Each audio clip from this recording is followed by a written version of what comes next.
Volunteering is a priority for Vladislav Shpakov, who immigrated from Kyiv in 2016. As the co-owner of a residential moving company, Shpakov spends around $400 a trip transporting donated goods from Virginia to Delaware.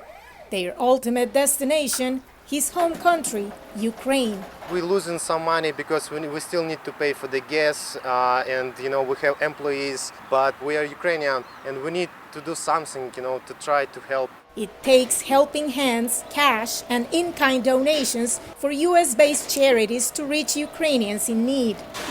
And Russia's intensified attacks makes matters worse. As the war drags on, donor interest is slowing, while humanitarian needs climb. Charities are rethinking their strategies. There are quite many warehouses all throughout the United States, and I think people now are realizing that they need to focus on what they are accepting and in what capacity. We are focusing on tactical medicine. Unless donated goods are worth more than shipping costs, some charities aren't bothering to send them overseas. Donations are used to help the local economy too when possible, says the founder of US-based World Central Kitchen, Chef Jose Andres.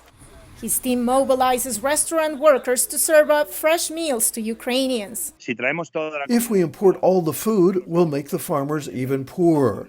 The idea is to act and to buy locally.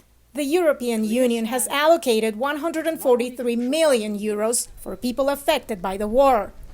In March, the Biden administration announced an additional $1 billion for humanitarian assistance in Ukraine. Some think more could be done. There are different ways to spend the money, and if you try to cover them all, this is not going to be enough. For refugees, the best thing to do is to supply large amounts of food or medicine.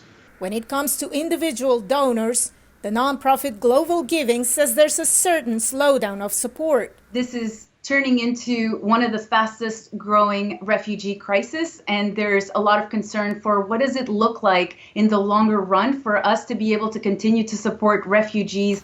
Boris Levonenko, who was born in Kharkiv, remains optimistic that altruism will prevail.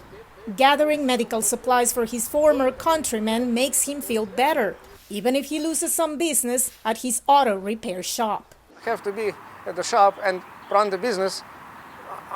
Unfortunately, I can't do it. We can make money later after we win. Veronica Valderas Iglesias for VOA News, Arlington, Virginia.